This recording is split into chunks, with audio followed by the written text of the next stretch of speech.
Сәлеметсіздер ме? Мен каналыма қош келдіңіздер. Каналыма тіркеліп қойыңыздар. Осы каналда мен зейнетақы бойынша жаңалықтармен бөлісіп отырамын. Базалық зейнетақы қандай болады 2023 жыл үшін?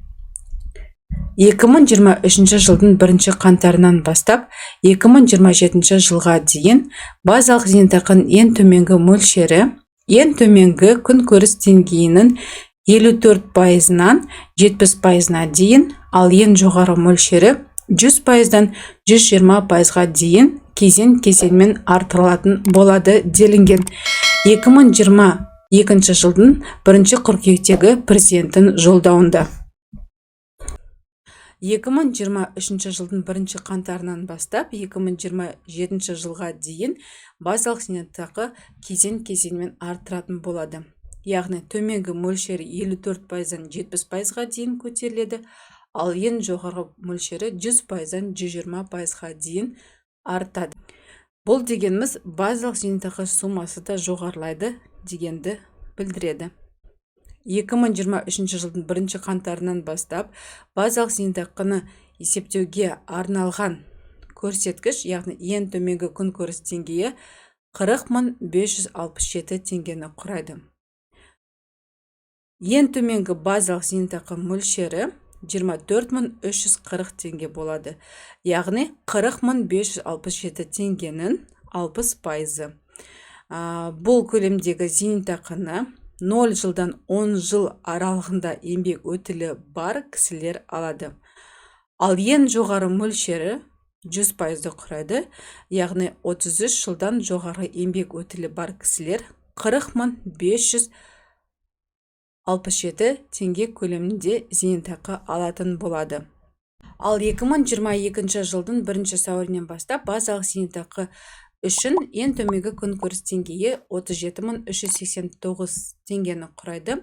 Яғни 2022 жылда зейнетке шыққан кісілер ең төменгі зейнетақы ретінде 54%-ын алады, ол 20.191 теңгені құрайды. Бұл дегеніміз 0 жылдан 10 жыл аралығында еңбек өтілі үшін төленетін сумма. Ал егерде сіздердің еңбек өтіліңіз 33 жылдан жоғары болса, сіздер 100%-дық ең төменгі күнкөріс деңгейіндегі сумманы аласыздар, яғни 37.389 теңгені. 2023 жылдан бастап ең төменгі базалық зейнетақы 60%-дан 100% аралығында болады, ал 2023 жылдың ең төменгі күнкөріс деңгейі 40.567 теңгені құрайтын болады. Бұл дегеніміз 40.567 теңгенің 60%-ы ең төменгі базалық зейнетақы болып есептеледі, ал 100%-ы, яғни 40.567 теңге, бұл 100%-дық базалық зейнетақы суммасын құрайтын болады. Әр жыл үшін өзінің ең төменгі күнкөріс деңгейі шығып отырады. Енді 2024 жылы зейнетке шығатын кісілер үшін ең төменгі базалық зейнетақы 65% деңгейінде, ал жоғарғысы 105% деңгейінде болады. 2025 жылы зейнетке шығатын кісілер үшін 70% ең төменгісі, 110% ең жоғарғысы болып табылады. 2026 жылы 70%-дан 118% аралығында болады. Ал 2027 жылы ең төменгі базалық зейнетақы 70%-дан жоғарғысы 120% аралығында болады. Яғни бұл көрсеткіштер тікелей ең төменгі күнкөріс деңгейімен есептелінеді.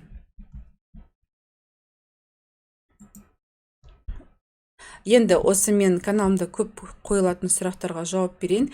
Енді зейнетке шығатын болашақ зейнеткер 2023 жылы қандай базалық зейнетақы алады? Енді зейнетке шығатын болашақ зейнеткер 2023 жылы ең төменгі базалық зейнетақы ретінде 24.340 теңге алатын болады. Бұл ең төменгі күнкөріс деңгейінің 60%-ын құрайды. Яғни, егер сіздің еңбек өтіліңіз 0 жылдан 10 жыл аралығында болса, сіздер ең төменгі күнкөріс деңгейінің 60%-дағы мөлшерін алатын боласыз, яғни 24.340 теңгені құрайды. Ал ең жоғарғы мөлшері 100%-ды құрайды, яғни 30 жылдан жоғары еңбек өтілі бар кісілер 100% базалық зейнетақыны алады. Ол 40.567 теңгені құрайды. Келесі сұрақ: зейнетке шығып қойған зейнеткерлердің зейнетақысы қанша теңгеге көтеріледі? Бұл сұрақ көп қойылады. Зейнетке шығып қойған зейнеткерлердің зейнетақысы жобамен 3178 теңгеге көтеріледі. Себебі бұл көрсеткіш тікелей ең төменгі күнкөріс деңгейіне байланысты. 2023 жылдың ең төменгі базалық зейнетақы мөлшері қанша теңге? 2023 жылдың ең төменгі базалық зейнетақы мөлшері 24.340 теңгені құрайды. Бұл дегеніміз сіздердің еңбек өтілдеріңіз 0 жылдан 10 жыл аралығында болса, яғни Совет үкіметі кезінде қазақстандық стаж үшін барлығы қосылып сіздің еңбек өтіліңіз 0 жылдан 10 жыл аралығында болса, сіздер 24.340 теңге көлемінде базалық зейнетақы алатын боласыздар. 2023 жылдың ең жоғары базалық зейнетақы мөлшері қанша теңге? 2023 жылдың ең жоғары базалық зейнетақы мөлшері 40.567 теңгені құрайды. Бұл дегеніміз сіздің барлық еңбек өтіліңіз 30 жылдан асқан жағдайда осы суманы аласыз. Ең максималды стаж ретінде 30 жыл еңбек өтілі есепке алынады.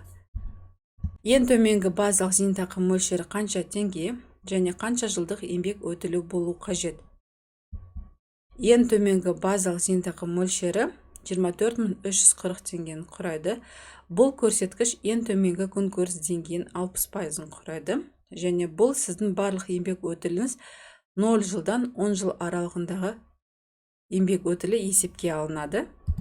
Ең жоғары базалық зейнетақы мөлшері қанша теңге және қанша жылдық еңбек өтілі болу қажет? Ең жоғары базалық зейнетақы алу үшін сіздер 30 жылдан жоғары еңбек өтіліңіз болу қажет. Сумасы 40.567 теңгені құрады. Яғни толық ең төменгі күнкөріс деңгейіндегі суманы алатын боласыздар. Базалық зейнетақы қандай көрсеткішпен есептелінеді? Базалық зейнетақы ең төменгі күнкөріс деңгейімен есептелінеді. Яғни әр жыл үшін ең төменгі күнкөріс деңгейі алынады және оның ең төменгі мөлшері болады және жоғары мөлшері болады. Сол есеппен сіздердің зейнетақы мөлшерлеріңіз анықталады. Базалық зейнетақы қайдан төленеді және қай мерзімге дейін төленеді? Базалық зейнетақы мемлекеттік бюджеттен төленеді және өмірінің соңына дейін төленетін зейнетақы түрі болып табылады. Базалық зейнетақы үшін СП, яғни БЖТ төленген айлар есепке алынады ма? Базалық зейнетақы үшін СП төленген айлар есепке алынады, бірақ СП өте аз көлемде еңбек өтілін береді. Егер сіздер 6 ай СП төлеген болсаңыздар, базалық зейнетақы ретінде 1 ай болып есептелінеді. Базалық зейнетақыны есептеуге қандай мерзім кіреді? Базалық зейнетақы есептеуге сіз зейнет жасыңызға дейінгі бүкіл еңбек өтіліңіз кіреді. Базалық зейнетақы қандай анықтама арқылы есептелінеді?